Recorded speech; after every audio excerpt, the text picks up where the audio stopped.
Okay, welcome to the Gateless Gate, Koan 14. This is Nansen cuts the cat in two. Just to make sure that we understand that this is symbolic, I've brought two wonderful cats with me. This is a koan that follows the rule of Gute's finger. And the rule of Gute's finger is, this is all symbolic. Hey there, buddy. This is all symbolic, so no cats get hurt today. They're wonderful animals, and they're wonderful. But we're going to learn a pretty cool lesson with them. Yeah, you're just perfect back there. Look at that. Yeah, you're very happy. So the story goes, this is a two-part koan. Nansen is walking along the west wall where he sees two monks fighting over a kitten. And he realizes what's going on and he grabs the kitten. He says, "If any of you can say an enlightening word of Zen, I will spare the cat's life." The two monks, they sputter around for a bit, they can't say it. So Nansen cuts the cat in two. And he goes back to Joshu, wise venerable Joshu. He says, "This is what I did. There were two monks arguing, and I had to cut the cat in two."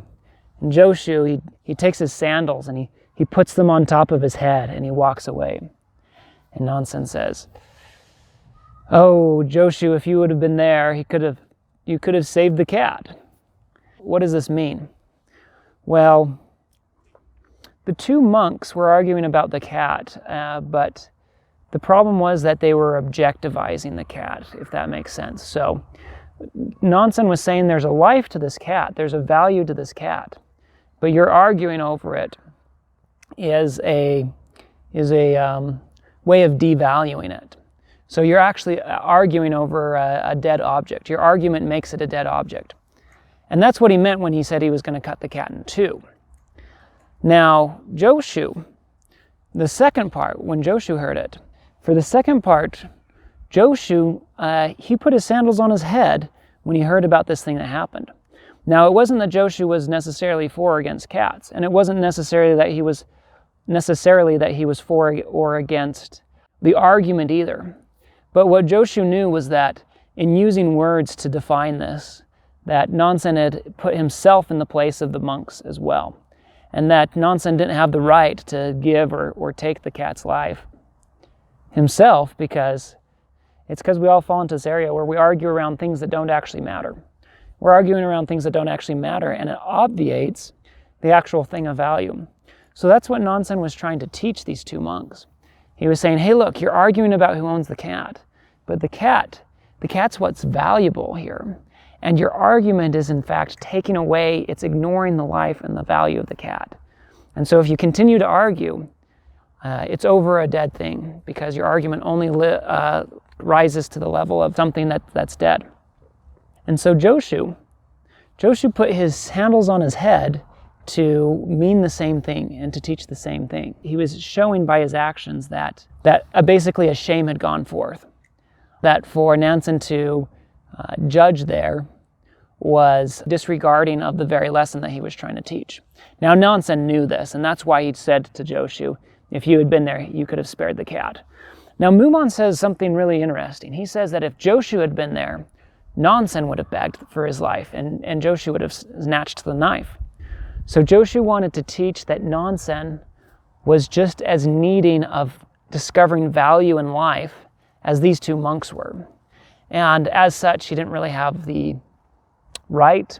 He was putting himself in a place that was higher than where he really was by grabbing the cat and holding it as a thing for judgment. And so it's a really good reminder to us. First, the first lesson in the first part is to remember that everything has value or life according to certain principles. And sometimes when we argue about things, even in politics, in religion, in even like what should we buy at the store or what we should wear to the party, we can destroy the life of what we're trying to gain. Politics is how we adjudicate freedom in our society, which is inherently valuable. But if we simply argue over it for argument's sake, we killed the freedom underneath, and we're arguing over a dead thing. And that's happening a lot right now, especially in America. But I think we can see that in other places in the world as well. And the same thing about religion. Religion is that life-giving study, that life-giving process or mode of being that helps to give us life in this world. But if we simply try and prove through the Bible that another religion is wrong, or even if we take the sutras or the Eastern texts and try and prove that other things are wrong, we're missing the point. We're missing the point of religion. If we go to the store and we argue about everything that we need to buy, the point is that we're trying to find life-giving sustenance to bring us together, whether that relationship is a family or a marriage or even just friends. And the same thing when we wear clothes. The clothes aren't there to show off for themselves. The clothes are there to enhance our appearance. And so it's so important to remember this first lesson, that let's not kill the things that we love the most through argument. There's times to be firm, and there's times to work out differences, so to speak, and that's not bad. But when we are working out those differences, even if we get intense, even if we really are working through whatever it is, that's fine. But let's make sure not to kill the thing of value inside. And the easiest thing is to not get too caught up in trying to be right, get caught up in trying to find the truth or find the right thing, not to be right. Then there's the second lesson. The second lesson is to remember that when we see these things and when we are trying to work out for ourselves where we are, we've got to remember that in a sense we're all beggars. In a sense we're all the cat. We're always being torn one piece to another. And we're the two monks because we can get caught up in these things. And sometimes we're Nansen. Other times we're Venerable Joshu. And so that's the lesson of this koan. That dual lesson. Let's not kill the things of value with our arguments. And let's remember that we're all approaching Zen and trying to work through it. And to be careful of judging others as we work through this as well.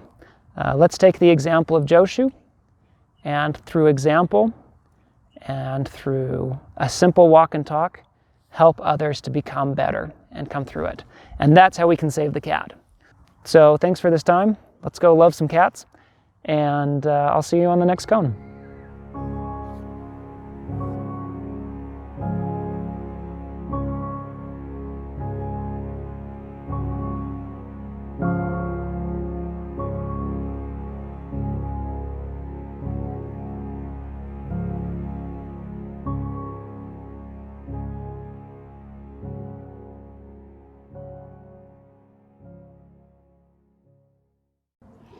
Oh. Sorry. Okay. Come over here. Here, come right here. Maybe this cat idea was not such a good idea. Here, come over here, buddy. Come over here. Yeah. Come on. Oh, come on, you guys. All right. It's a two-part story. Ouch. Oh, you naughty cat. Ouch. Ow. Gosh, I'm gonna be all scratched up. Hey, come back here, dude. And let me go grab another cat.